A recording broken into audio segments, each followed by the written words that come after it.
আসসালামু আলাইকুম। সরকারি জিল্লুর রহমান মহিলা কলেজ কর্তৃক আয়োজিত অনলাইন ক্লাসে তোমাদের সবাইকে স্বাগতম জানাচ্ছি। আমি আমিনা ফেরদৌস, প্রভাষক, সমাজকর্ম বিভাগ, সরকারি জিল্লুর রহমান মহিলা কলেজ, ভৈরব, কিশোরগঞ্জ। দূরে এবং কাছে যে যেখানে বসে আমাদের এই অনলাইন ক্লাসের সাথে সংযুক্ত হয়েছ, তোমাদের সবাইকে জানাই আমার অন্তরের অন্তঃস্থল থেকে একরাশ প্রীতি এবং শুভেচ্ছা। আজকে তোমাদেরকে আমি অনার্স দ্বিতীয় বর্ষের সমাজবিজ্ঞান পরিচিতি সাবজেক্টের চতুর্থ অধ্যায় থেকে একটা টপিক নিয়ে তোমাদের সাথে আলোচনা করব। তো এর আগে আমি যে কথাটি বলতে চাচ্ছি সেটা হচ্ছে এই চ্যাপ্টার থেকে তোমাদের আরও দুইটা ক্লাস আমি নিয়েছি। এটা এই চ্যাপ্টারের তৃতীয় ক্লাস। তো সেই ওই আগের প্রশ্নগুলোর ধারাবাহিকতায় এখন কিন্তু আমি এই ক্লাসটা নিচ্ছি। তো চলো সরাসরি আমরা প্রশ্নে চলে যাই। আজকে আমরা যে প্রশ্নটা নিয়ে আলোচনা করব সেটা হচ্ছে উন্নয়নশীল বিশ্বে নগরায়ন প্রক্রিয়া আলোচনা করব। আমরা জানি একটা বিষয় যে নগরায়ন এবং শহরায়ন এই দুইটারই ইংরেজি শব্দ হচ্ছে কি আরবানাইজেশন। ইংরেজি শব্দ হচ্ছে কি আরবানাইজেশন। এখন এই তোমাদের প্রশ্নে যে জিনিসটা চাওয়া হয়েছে সেটা হচ্ছে নগরায়ন প্রক্রিয়া, ঠিক আছে? তো এক্ষেত্রে তোমাদের নগরায়ন প্রক্রিয়াটা বর্ণনা করার আগে তোমাদের প্রশ্নটা একটু সুন্দর করার জন্য এবং ভালো মার্কস পাওয়ার জন্য অবশ্যই তোমাদের একটু আলোচনা করতে হবে যে নগরায়ন বলতে আমরা কি বুঝি। তো নগরায়নের ইংরেজি শব্দ আমরা জানি আরবানাইজেশন। শব্দটি ল্যাটিন শব্দ আর্বস থেকে এসেছে, যার অর্থ হচ্ছে আরবান বা শহর, ঠিক আছে? এবং আমরা সহজ দৃষ্টিকোণ থেকে যদি বলি তাহলে হচ্ছে কি যে এক গ্রামে যারা বসবাস করে, হ্যাঁ, এবং কৃষিভিত্তিক পেশা যাদের আছে এবং তথা পশ্চাৎপদ জীবনযাত্রার ব্যবস্থার পরিবর্তে শহরে এবং শিল্পভিত্তিক ও আধুনিক জীবন ব্যবস্থা গড়ে তোলার যে প্রক্রিয়া সেটাকে নগরায়ন বা শহরায়ন বলা হয়। অর্থাৎ ধরো একটা নির্দিষ্ট একটা এরিয়া, ধরো এখানে একটা শিল্প প্রতিষ্ঠান গড়ে তোলা হয়েছে, হ্যাঁ, ধরো একটা পোশাক কারখানা গড়ে তোলা হয়েছে। তো এখানে এসে সেই কারখানায় বিভিন্ন শ্রমিক এসে বসবাস করে। ধরো এখান থেকে কিছু শ্রমিক আসবে, এখানে শহরের এই এরিয়ার আশেপাশে যেগুলা গ্রাম আছে সেই গ্রাম থেকে লোকেরা এসে এখানে কাজ করে, ঠিক আছে? কাজ করে এই বিভিন্ন আশেপাশের লোকেরা এসে এখান থেকে কাজ করে, হ্যাঁ, তারা এসে বিভিন্ন জায়গা থেকে এসে এখানে শ্রমিকরা এসে কাজ করে। তো এই যে শ্রমিক যারা আছে এই শ্রমিকরা যখন এখানে থাকবে তাদের অবশ্যই বাজারের দরকার। সেই শিল্প কলকারখানার কাছাকাছি দেখা যাবে কি একটা বাজার তৈরি হয়েছে। তারা এখানে যারা বসবাস গ্রাম থেকে আসছে বা শহরের আশেপাশে থেকে এসছে যারা, তারা এখানে এসে বসবাস করবে, তাদের জন্য এখানে একটা বাজারের ব্যবস্থা সৃষ্টি হয়েছে। তারপরে মনে করো তাদের জন্য একটা স্কুল তৈরি করা হয়েছে বাচ্চাদের পড়াশোনা করার জন্য। হাসপাতাল তৈরি হয়েছে, হ্যাঁ, হাসপাতাল। তারপরে ধরো মসজিদ তৈরি হয়েছে। তারপরে ধরো মন্দির তৈরি হয়েছে, হ্যাঁ। তারপরে ধরো বিভিন্ন দোকানপাট তৈরি হয়েছে। এইভাবে আস্তে আস্তে দেখা যায় কি বাজার তৈরি হয়েছে। ওদেরকে গিয়ে দেখা যায় কি বাজারের উৎপত্তি হয়েছে, স্কুল হয়েছে বা কলেজ হয়েছে বা হাসপাতাল তৈরি হয়েছে, হ্যাঁ, বা মসজিদ তৈরি হয়েছে, মন্দির হতে পারে, দোকানপাট হতে পারে।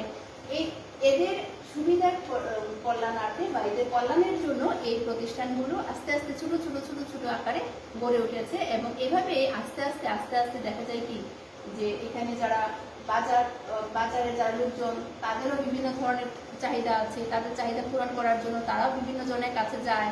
এভাবে আস্তে আস্তে শিল্প মানে গ্রামীণ যে সমাজ ব্যবস্থাটা সেটা আস্তে আস্তে শহরে রূপ লাভ করে।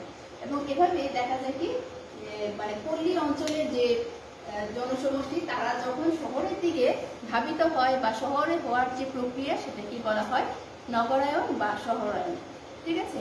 এবং এখানে দেখা যায় এই শিল্প প্রতিষ্ঠানের আশেপাশে এই এতগুলি জিনিস তৈরি হয়েছে, হ্যাঁ, ছড়িয়ে ছিটিয়ে বিভিন্ন জায়গায় তৈরি হয়েছে। এখানে দেখা যাবে আরেকটা শিল্প প্রতিষ্ঠান তৈরি হয়েছে, ওইটার আশেপাশে দেখা যাবে আবার স্কুল, কলেজ, মাদ্রাসা বা মন্দির, দোকানপাট, বিভিন্ন ধরনের বাজারঘাট, বিভিন্ন প্রতিষ্ঠান তৈরি হচ্ছে। এভাবে আস্তে আস্তে দেখা যায় কি শহরের মতো একটা পরিবেশ সৃষ্টি হয়েছে এবং আস্তে আস্তে রাস্তাঘাটের উন্নতি হয়, যানবাহনের উন্নতি হয়, যোগাযোগ ব্যবস্থার উন্নতি হয়। এভাবে কিন্তু শহরায়ন বা নগরায়নটা গড়ে ওঠে। তো এই হচ্ছে শহরায়ন বা নগরায়ন। আমি তোমাদেরকে একটা চিত্রের মাধ্যমে বোঝানোর চেষ্টা করেছি যাতে তোমরা সহজে বুঝতে পারো। এর বিগত ক্লাসগুলোতেও কিন্তু আমি এভাবে তোমাদের বলেছিলাম। তো যাই হোক, এখন আমরা একটু জনমিতিক দৃষ্টিকোণ থেকে আমরা বলতে পারি যে পল্লী অঞ্চলের জনসমষ্টিকে শহরের জনসমষ্টিতে রূপান্তরিত করার যে প্রক্রিয়া সেটাকে নগরায়ন বা শহরায়ন বলা হয়। ঠিক আছে, পল্লী অঞ্চলের যে সকল জনগোষ্ঠী আছে তারা যখন শহরের দিকে ডাইভার্ট হয়ে যায়, শহরের দিকে ধাবিত হয়, তো এটার যে প্রক্রিয়া সেটাকে বলা হয় নগরায়ন বা শহরায়ন। এতটুকু দিলেই কেন।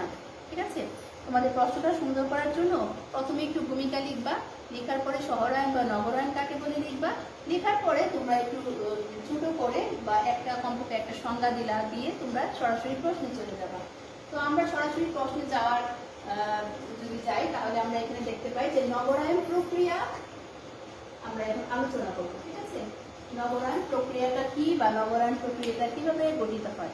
নগরায়ন উন্নয়নশীল বিশ্বে দেখা যায় কি যে সকল উপাদানের মাধ্যমে শহরায়ন বা নগরায়ন প্রক্রিয়াটা ত্বরান্বিত হয় সেগুলোকে বলা হয় নগরায়ন প্রক্রিয়া।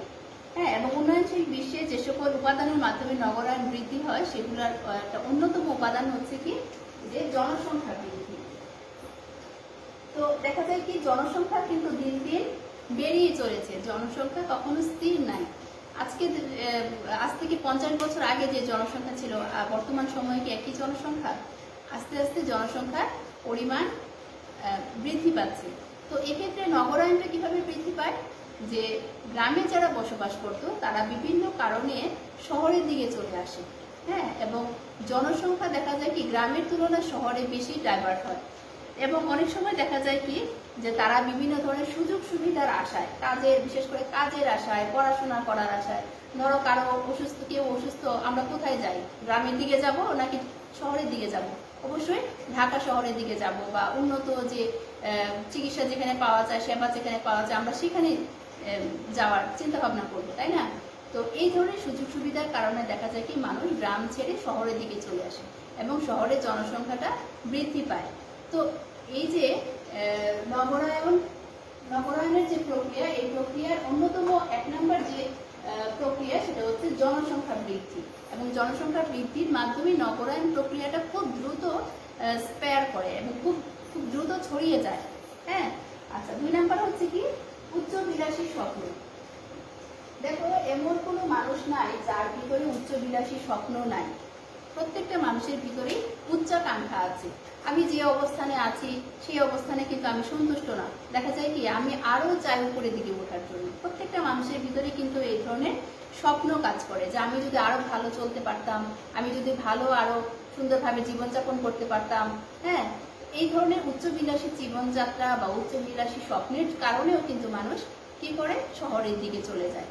এবং অনেক সময় দেখা যায় কি যে মানুষ চিন্তা ভাবনা করে যে গ্রামে আছি, সেখানে রাস্তাঘাট, যাতায়াত ব্যবস্থা, যোগাযোগ ব্যবস্থা ভালো না, তারপরে চিকিৎসা সেবা ভালো না, শিক্ষা ব্যবস্থা ভালো না। কিন্তু আমি যদি শহরে যাই তাহলে কি হবে? আমি আমার জীবনযাত্রার মান আরো ভালো করতে পারবো, আমি সেখানে বিভিন্ন ধরনের চাকরির সুযোগ পাবো। তারপরে ধরো বিনোদন কেন্দ্র আছে, সহজলভ্য বিনোদন কেন্দ্র, সেগুলোর সুযোগ সুবিধা পাবো। বিভিন্ন সুযোগ সুবিধার আশায় কিন্তু মানুষ কি করে গ্রাম ছেড়ে শহরের দিকে চলে আসে এবং এই নগরায়ন প্রক্রিয়াটা দ্রুত ছড়িয়ে যায়। হ্যাঁ, এবং নগরায়ন প্রক্রিয়াটা বৃদ্ধি পাওয়ার এটা হচ্ছে অন্যতম একটা কারণ। এবং উচ্চবিলাসী স্বপ্নগুলো মানুষকে কি করে সামনের দিকে এগিয়ে যেতে বাধা দেয়।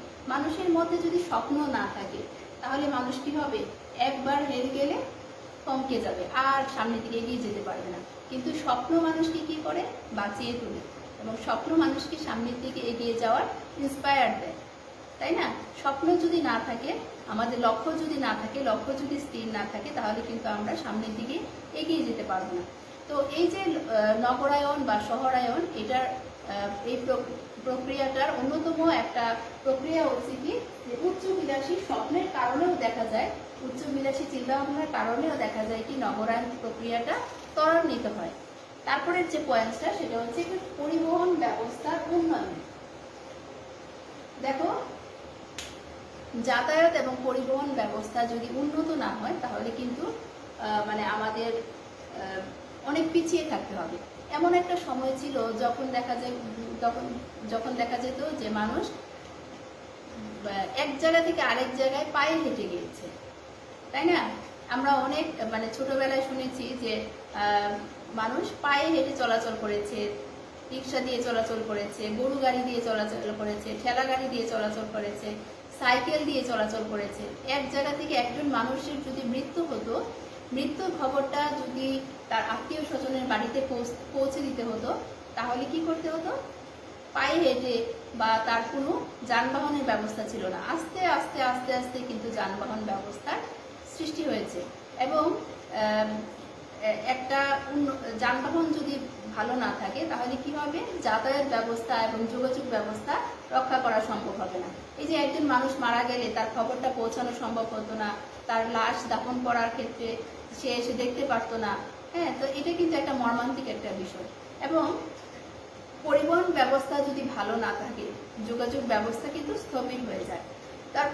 তারপরে ধরো অনেক সময় দেখা যায় কি গ্রামে আমরা বেশিরভাগ ক্ষেত্রে দেখা যায় কি কৃষক কৃষি কাজ করে এবং বিভিন্ন দ্রব্য উৎপাদন করে থাকে। ধরো ধান উৎপাদন করেছে, পাট উৎপাদন করেছে, সবজি, বিশেষ করে যে শীতকালীন যে সবজি বা সারা বছরে যে সবজিগুলো আমরা পাই সেগুলো কিন্তু বেশিরভাগই গ্রামে উৎপাদন হয়।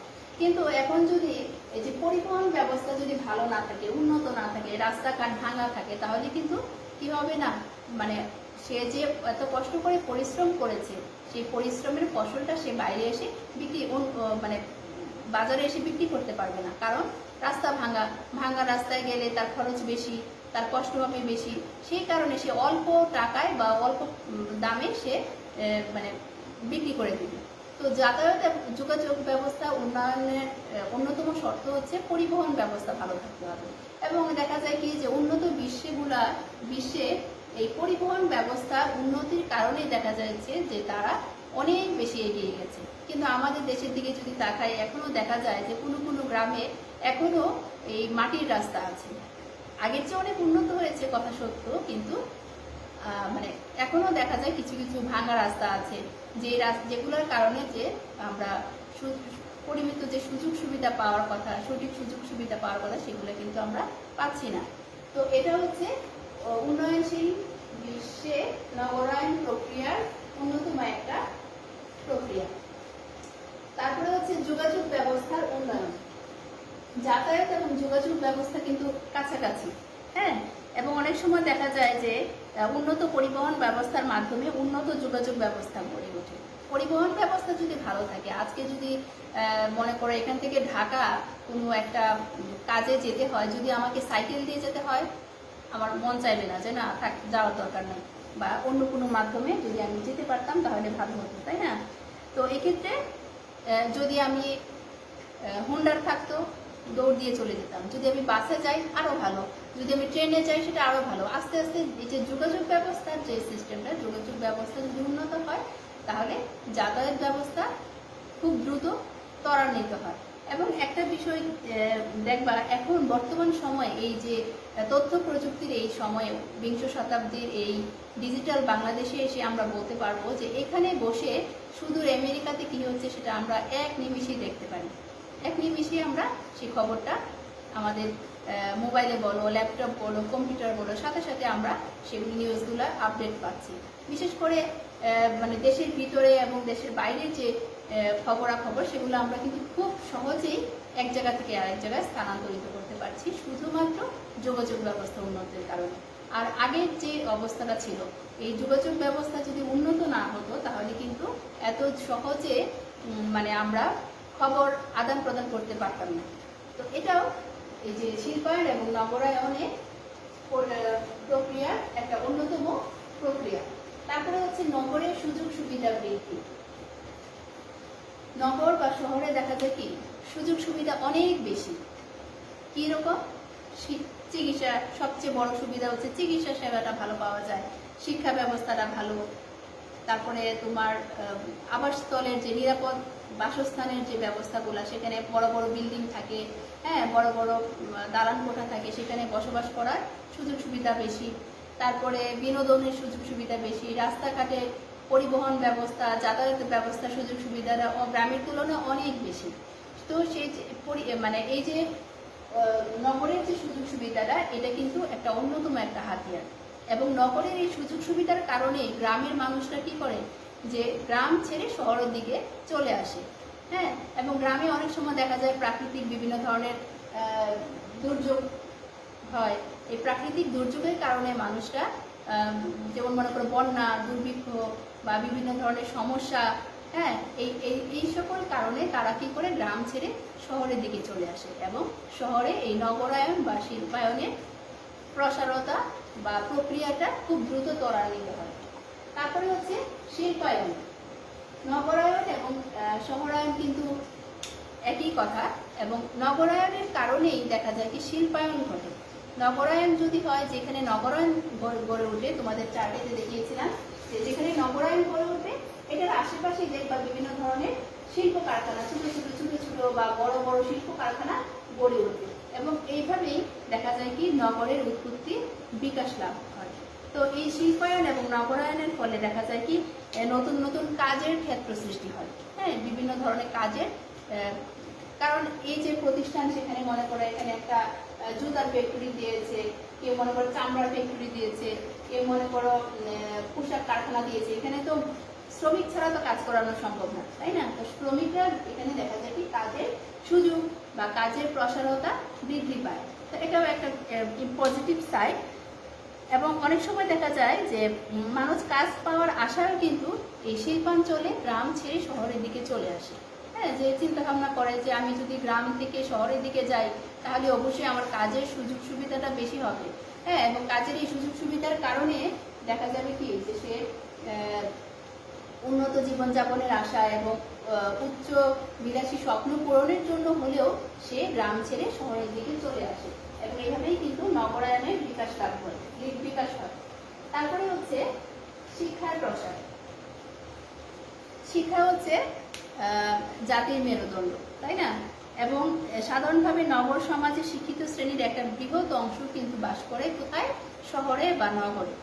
যারা শিক্ষিত হয় তারাই চায় যে তাদের মৌলমানবিক চাহিদাগুলো সঠিকভাবে পূরণ করার জন্য এবং তাদের জীবনে যে চাহিদাগুলো আছে সেই চাহিদাগুলো সুন্দরভাবে ফুলফিল করার জন্য, আরামে থাকার জন্য তারা কি করে?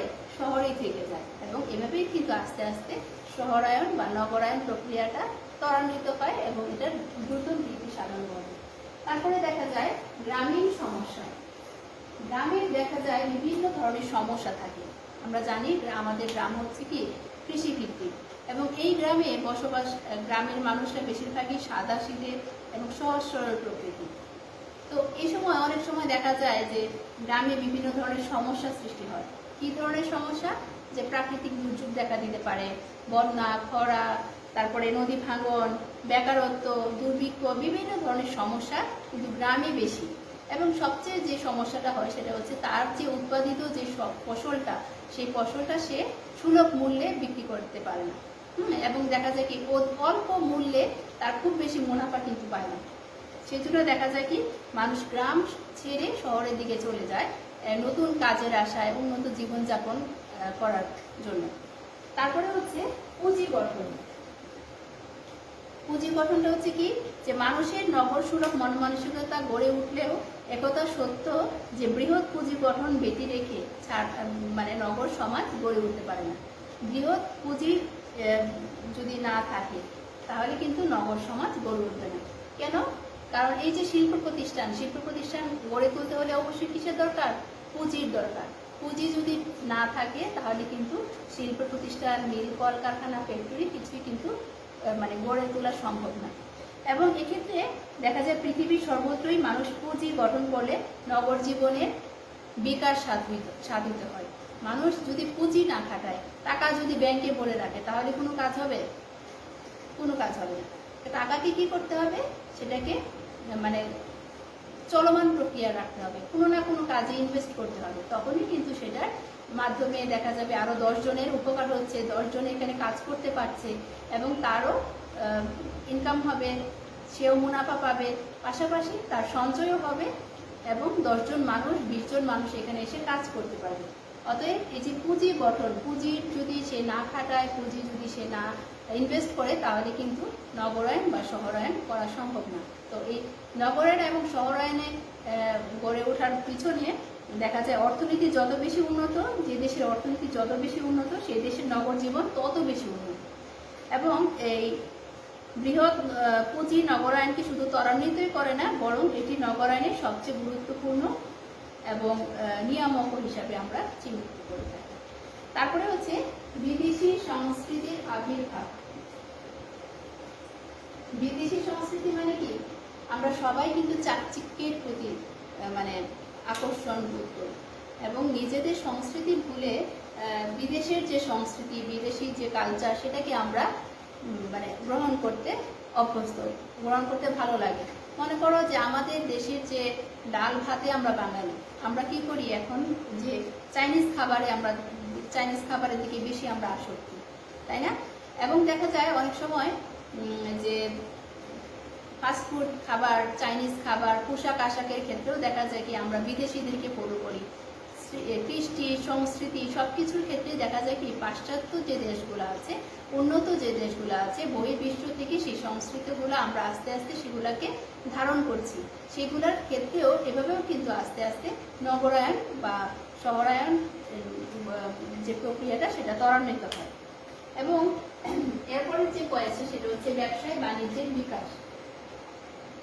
এক্ষেত্রে আমরা দেখি যে ব্যবসা বাণিজ্যের মাধ্যমে পণ্যের সরবরাহ বৃদ্ধি, অর্থনৈতিক উন্নয়ন এবং মানুষ নতুন নতুন পণ্যের বাজার সৃষ্টি করে থাকে।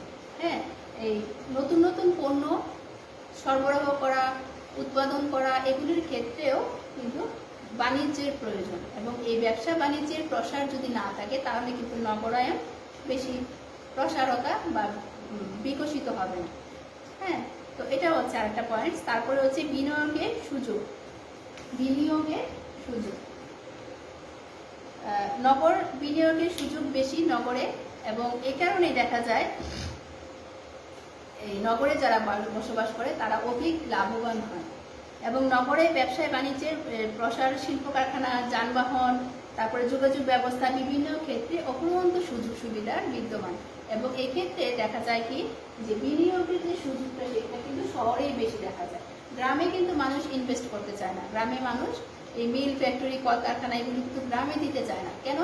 কারণ সেখানে যাতায়াত ব্যবস্থার সমস্যা, যোগাযোগ ব্যবস্থার সমস্যা, শহরের থেকে অনেক দূরে হলে সেটা মানে পরিবহন ব্যয়টা অনেক বেশি হয়। সেই কারণে দেখা যায় কি মানুষ যদি কোনো একটা কিছু ইনভেস্ট করতে চায়, সেটা শহর কেন্দ্রিক ইনভেস্ট করে থাকে। মনে করো কেউ যদি একটা বিল্ডিং বানাতে চায়, যে আমি আর কিছু করবো না, একটা বিল্ডিং করব, 5 তলা একটা বিল্ডিং করব, সেই বিল্ডিং থেকে আমি যে ভাড়া মাসে মাসে যে ভাড়া পাবো, সেই ভাড়া দিয়ে আমি মোটামুটি চলতে পারবো। তো এই ব্যক্তি তার যদি গ্রামে জায়গা থাকে, মনে করো তার প্রত্যেক যে সম্পত্তি, সেখানে যদি তার 10% জায়গা থাকে আর শহরে যদি তার 5% জায়গা থাকে, তাহলে দেখা যাবে কি যে সে শহরের 5% জায়গার মধ্যে সে বাড়িটা করতে আগ্রহ প্রকাশ করবে। গ্রামে যদিও তার 10% আছে, কিন্তু গ্রামে সে ইনভেস্ট করতে চাইবে না। কারণ কি, শহরে যে পরিমাণ ইনভেস্ট করবে, গ্রামেও যদি একই পরিমাণ ইনভেস্ট করে, কিন্তু শহরে লাভটা হবে বেশি।